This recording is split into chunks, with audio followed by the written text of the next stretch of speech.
Welcome to another episode of Life and Whiskey. As always, I'm Jordan, and today we're going to get into Pendleton. Now, here's one thing I got to say about this.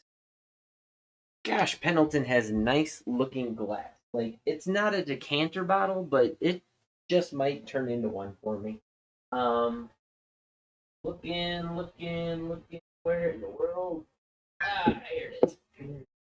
So, I mean, even just their rye. So, this is the 1910. So, it's a 12-year rye. This is a 10-year bourbon. This is their first bourbon release.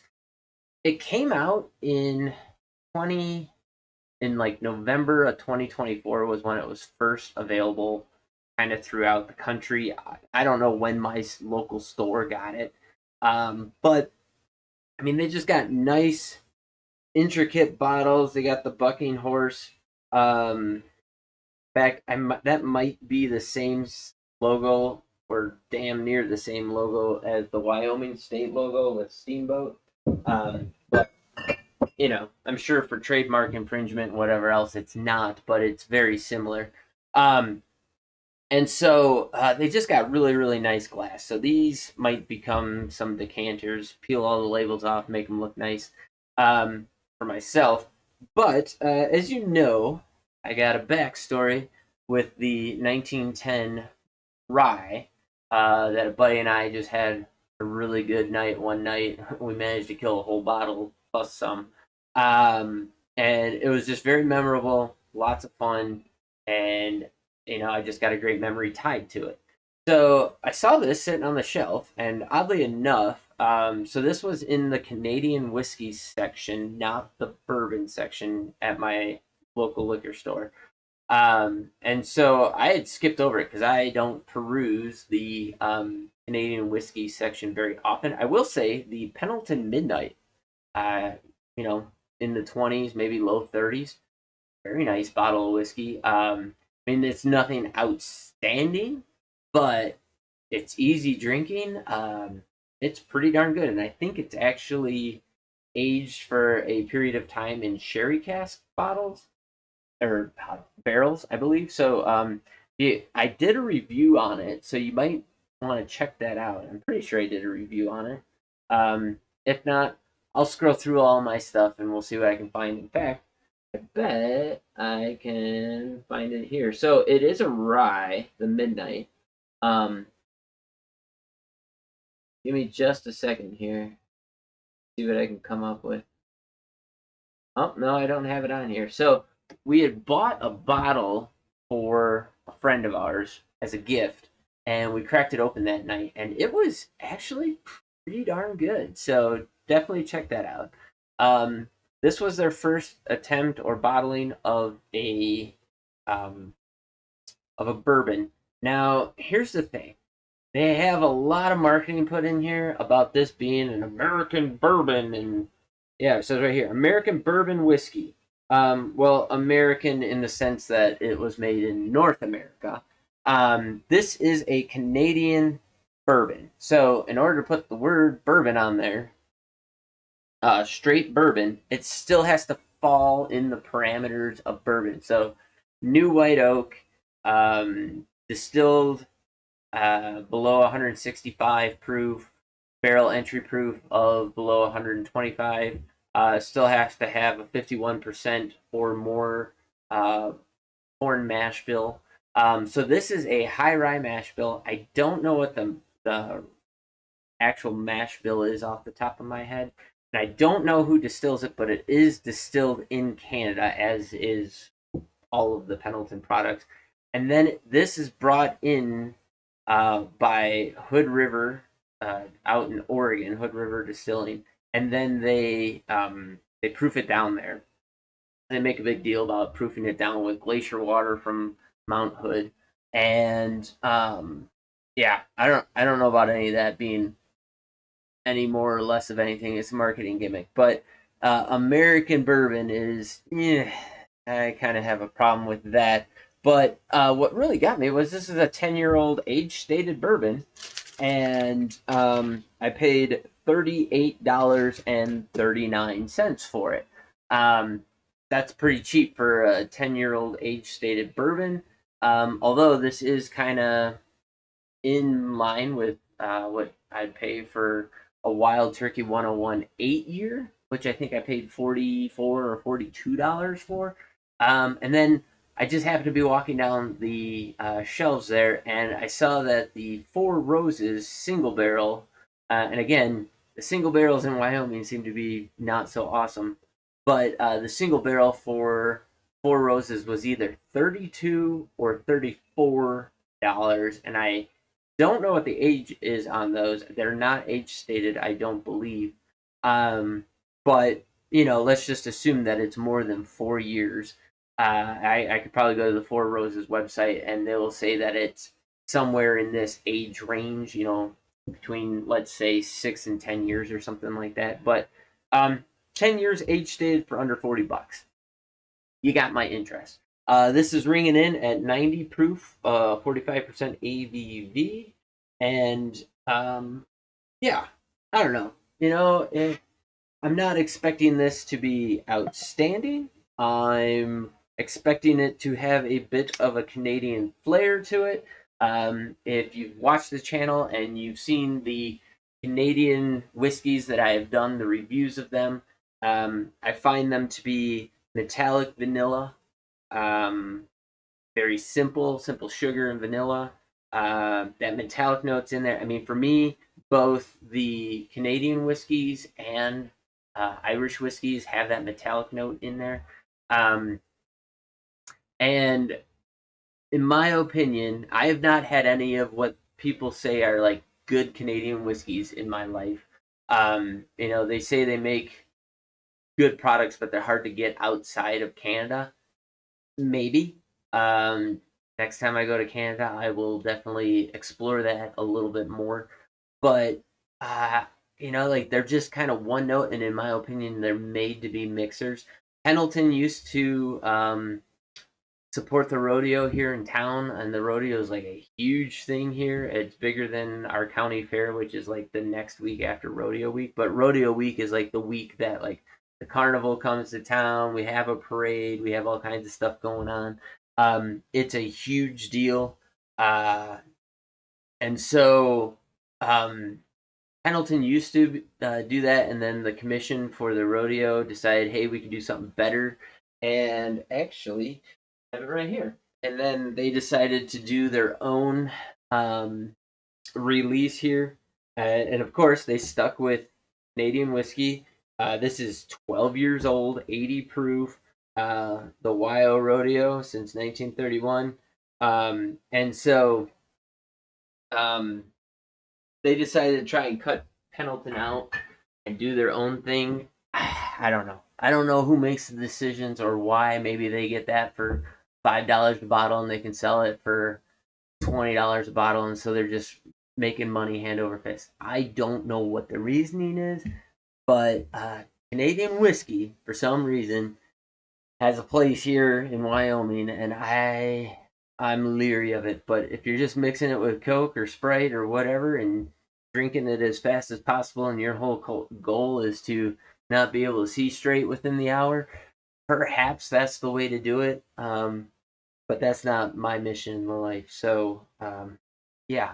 Anyways, on the nose, it has a very nice bourbon nose. It's light in the glass, but it is a little bit of corn dust, confectioner sugar, a little bit of caramel. I don't get any fruit. I don't get an apple or a cherry, and I don't get any flower or blossom to it. A little bit of grain, a little bit of graham cracker dust. Very simple. I do know that this is a high rye mash bill, it said. I think I already mentioned that. And I paid $38.39 for it. So we'll get into it. Woo!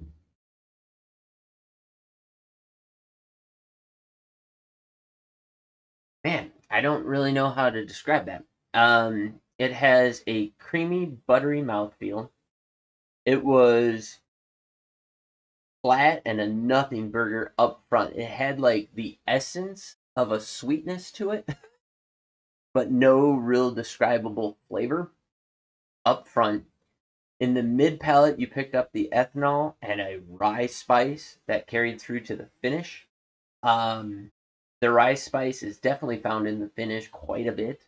Um, in a nice manner. The oak is really not there, so to speak, at all.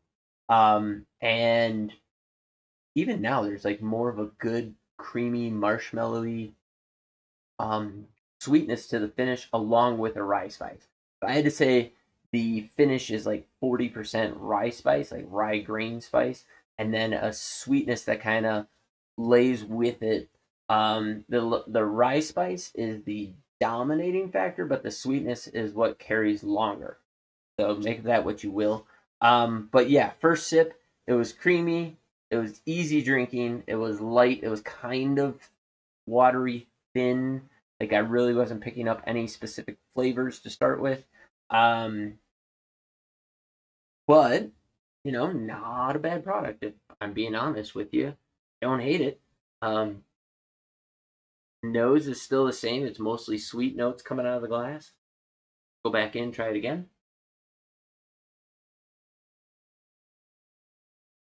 That time it was more vanilla. Um, Vanilla cream sweet. A little bit of a candy corn note in there.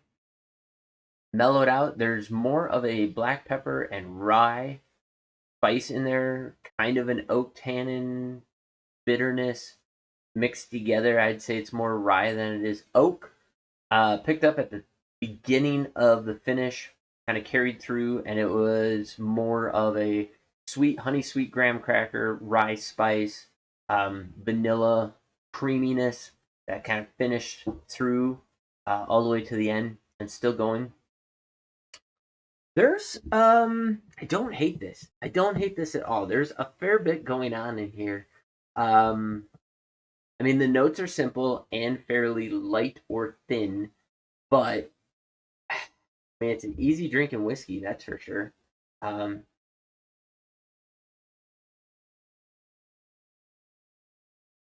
Not really punching me too hard. And even that sip, every sip has brought something different. The only complaint I have is there is a bitterness, a tannic bitterness, or a rye spice bitterness rather than spice. It's bitter that picks up like at the end of the mid palate or the beginning of the finish. That's kind of taking over. I mean, it kind of has a Canadian rye whiskey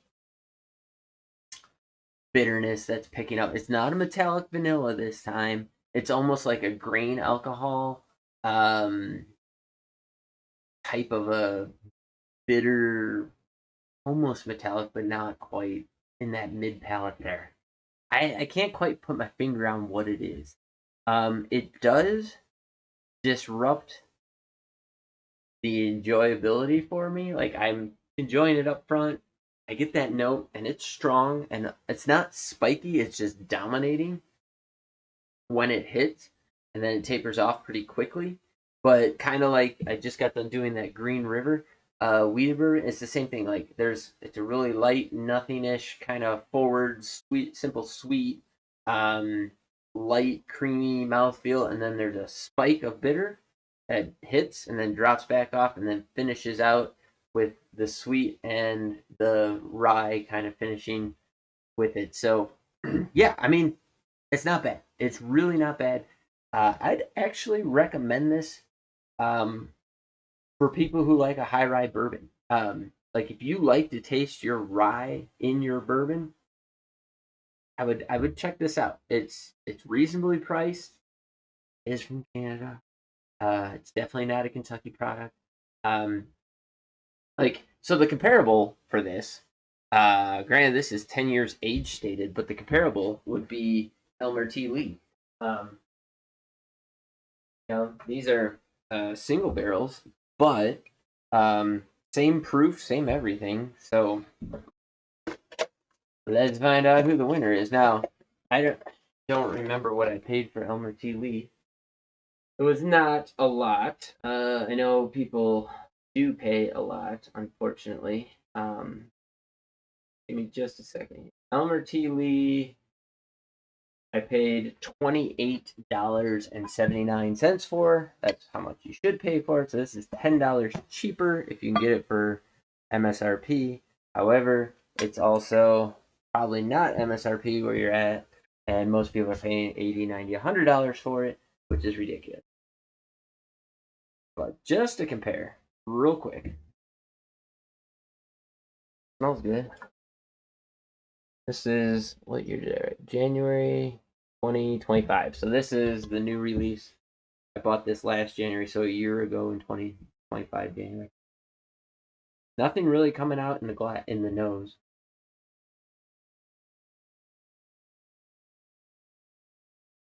All right.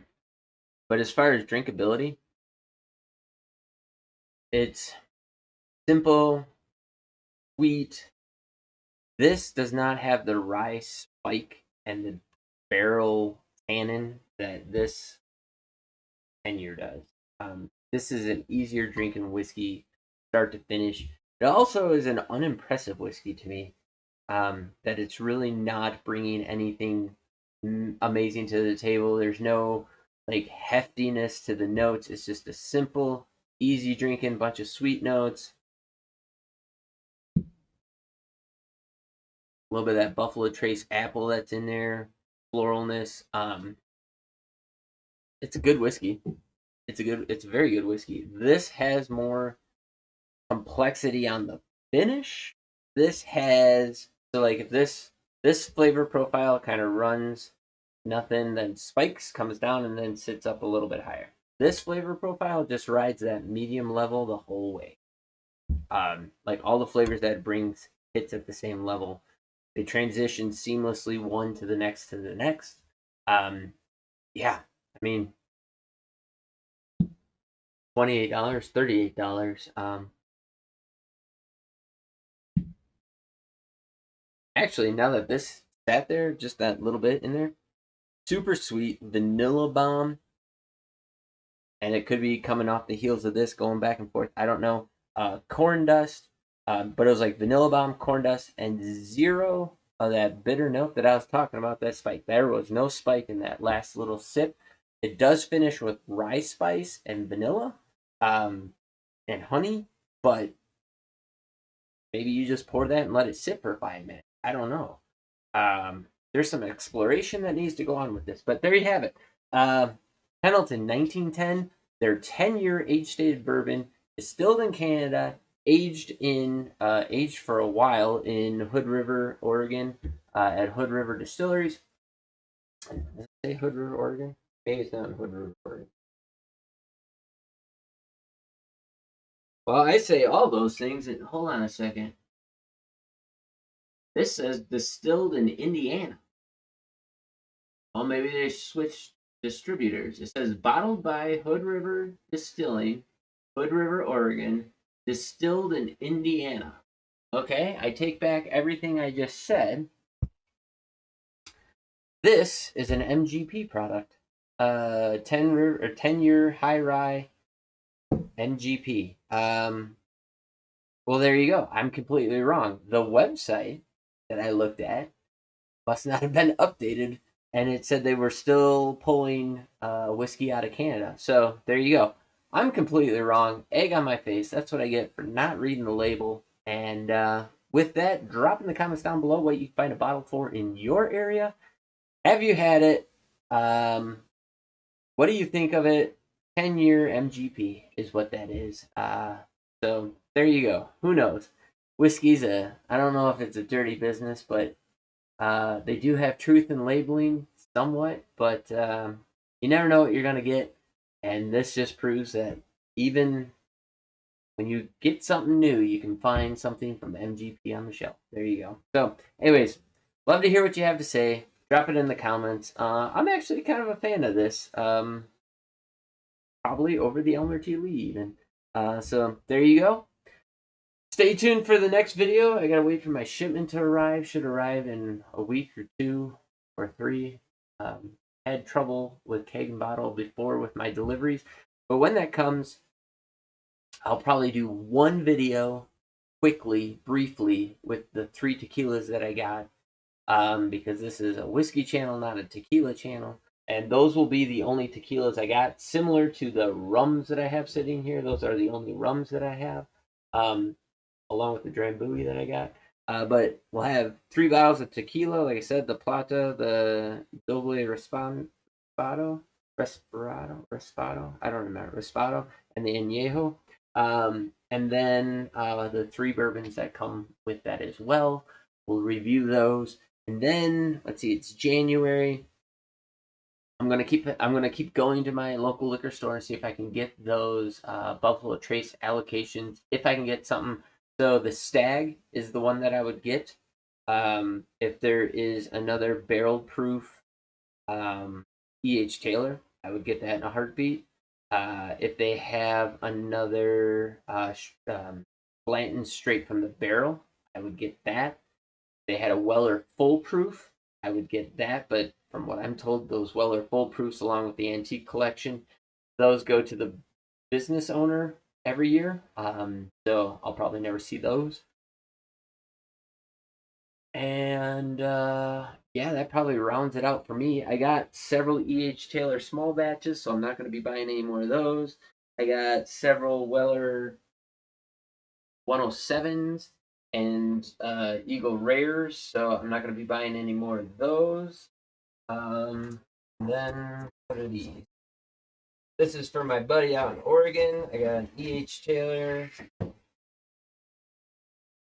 a Weller, and a Weller 107, and of course a Lagavulin that I owe him. So, yeah, there we go.